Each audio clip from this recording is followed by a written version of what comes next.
You guys remember Stephen Lett talking about the end of the end and the last days, and all that?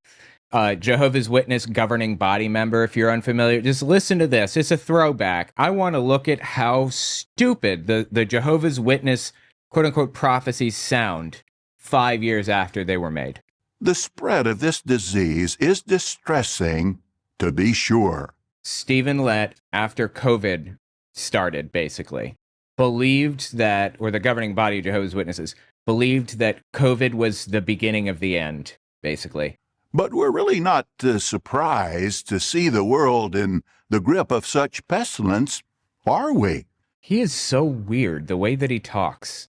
Jesus made it clear at Luke 21:11 that pestilence would be part of the sign of the last days. And in Revelation chapter 6, by the by, I have Alpha Force Zero here with me. I don't know if you guys recognized her. Hello. He looks excited. He's like jumping up and down. He's all giddy. Yeah, this whole thing that he does, this whole bit where he has like open eyes and like he enunciates and everything else, this isn't real. This is an act that he does. They've told Jehovah's Witnesses that he does it because he grew up with deaf parents and his parents needed him to like move his lips in a way that they could read the lips easier. That's not true.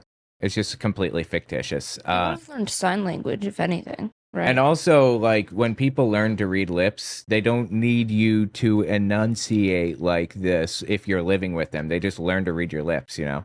Anyway, he doesn't talk like this in private. He's just a weirdo. He's just doing this to draw attention.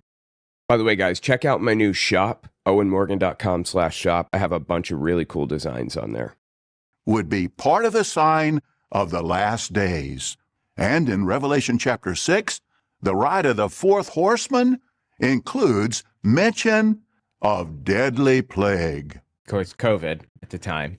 So the events unfolding around us are making clearer than ever that we're living in the final part of the last days, undoubtedly the final part of the final part of the last days, shortly before the last day of the last days. I love it, dude. That's so funny. Shortly before the last day of the last days. We're going all Inception on this.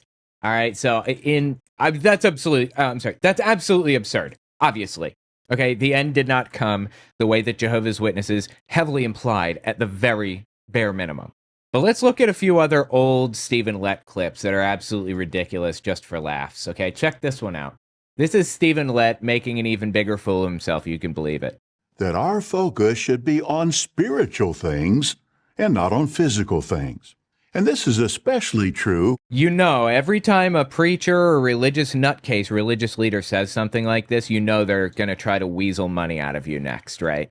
When thinking about where we are in the stream of time, in the final part of the final part of the last day. Dude's doubling down on this. But what's the voice of strangers of this world on this subject? Exert yourself vigorously to acquire material possessions. Pursue things that will make your life comfortable, because that is what will bring you happiness. Well, I got to tell you, I've never seen an unhappy person on a jet ski before. Jet skis make me very happy. Were you with me when we... I was. Okay, I didn't know if you remembered that. Yeah, long and long ago. And then we went by the Statue of Liberty. Oh, no, I was talking about in Florida. No. Well, I probably was, but I can't remember. You were with me. it. You were a little. I can't remember it. You were a tiny little baby. You were 5, I believe. We went on a jet ski, and we went all over the place, and it was a lot of fun with my boss, Johnny. Anyway, unrelated. The point is, money does buy happiness. It does. Do not let somebody tell you money doesn't buy happiness. Of course it does. The idea that money does not buy happiness is a delusion granted to the poor by the rich. It absolutely buys happiness. What will bring you happiness? The question is, to whom are we listening? Jehovah and Jesus tell us to be content now with a spiritual paradise and to concentrate on our life-saving preaching work, and that they will provide a physical paradise later. Well, if we think of ourselves just as temporary residents in this old system, it'll be a real protection against the materialism that is promoted by the voice of strangers. You know, fascinatingly, Jehovah's Witnesses don't, the leadership, they don't even need people to donate money to them. They don't need the money to go from the membership to the leadership in such a direct way, because they have a completely different means of generating revenue. And the means by which they generate revenue is through quick builds, is what they call them. They have Jehovah's Witnesses show up, 150 of them, a new congregation, whatever, show up at a work site. Lumber is all delivered and everything else. It's all delivered there on a Friday. And on a Monday, they're putting up the wallpaper. It's basically constructing an entire building in a single weekend. It's really impressive, actually. And then they sell the old Kingdom Hall. That's how it works. That's how they make money, the organization.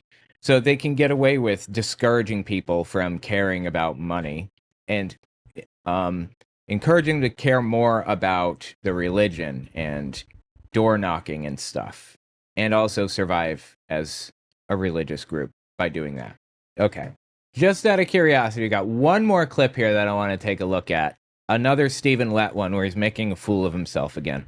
Satan continues his work as an evil ventriloquist using not serpents, but human puppets to enunciate his voice, these acting as his agents, either wittingly or unwittingly. But now let's discuss 3 examples. By the way, I am the dummy that Satan is talking through as a ventriloquist, if you wondered. Of how our fine shepherd tells us one thing, but Satan's underlings or strangers tell us something opposite. Okay, let's see what Jehovah's people get right, but I'm getting wrong. Go on. We know the Master Jesus found the faithful and discreet slave spiritually feeding right-hearted ones in 1919. Oh, this is a complicated thing. And at a future time will appoint him over all his belongings. So what's the implication? Here's the claim. Most people probably know that Jehovah's Witnesses have this thing about 1914, right? Jesus returned invisibly in 1914. They believe that he roved around the earth for 5 years looking for the right organization that was doing what God wanted, and they found Jehovah's Witnesses, which is really funny because Jehovah's Witnesses didn't exist until 1931, I think, when they did a hostile takeover of the Bible students and stole the properties and renamed it to Jehovah's Witnesses. But okay, so they find Jehovah's Witnesses in 1919 and name them God's chosen organization. That's what he's referring to here. Spiritually feeding right-hearted ones in 1919. Faithful and discreet slave, as you mentioned, is basically the governing body. And at a future time will appoint him over all his belongings. At a future time, governing body will be appointed over all of God's belongings, okay? So what's the implication? Obviously, even now, Jesus fully trusts the faithful slave. Again, which is the governing body in his mind. And all of us, even individual members of the governing body, should do the same. So individual members of the governing body should trust the decisions of the governing body overall. Interesting. I'm still not really seeing what thing I'm lying about or whatever. But what does the voice of strangers say on this subject? Don't trust the faithful slave. He will mislead you. Well, that's pretty obvious, right? Do I even need to point out how they've been misleading people? And who often have the loudest voice promoting this false message? Apostates. That's me. Hebrews 13:9 labels false messages as strange teachings. Yes, they are the teachings of strangers. Some examples of their strange teachings are that the faithful slave protects pedophiles. Oh boy. Or that slave will exploit you so they can live lives of luxury.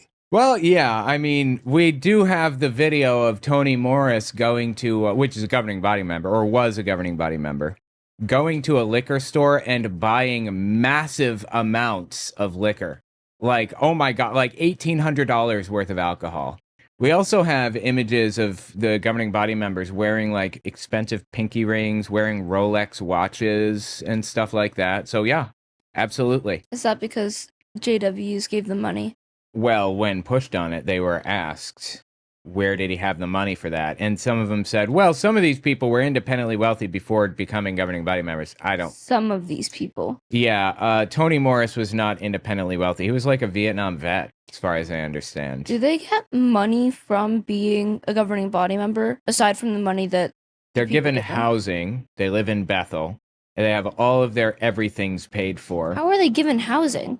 Bethel, they live in a compound, Bethel. It's this big building that they construct, and they all live on site. It's like their printing facilities where they have like a writing department, and they all live and work there on site. And so they live in this, like the governing body, they live in these little, basically these little dorms or whatever in Bethel. Look at this guy's wrist and pinky. Oh yeah, look at that. A pinky ring and a watch. Speak of the devil. You'd think that he wouldn't even wear those things for this episode at least, right? But anyway, yeah, I mean they have all of their needs tended to. They're all set. They have nothing to worry about. And they have investments and things like that. So yeah. Someone said he's a flesh robot running on the Old Testament DOS system. Right. The Old Testament DOS system, I think, probably. Yeah. Those are both bald-faced lies. Yeah, that's just not true. They're not lies. Anyway, this dude is so weird to me. Tell me what you think about it in the comments. I absolutely love all these false prophecies. Big fan.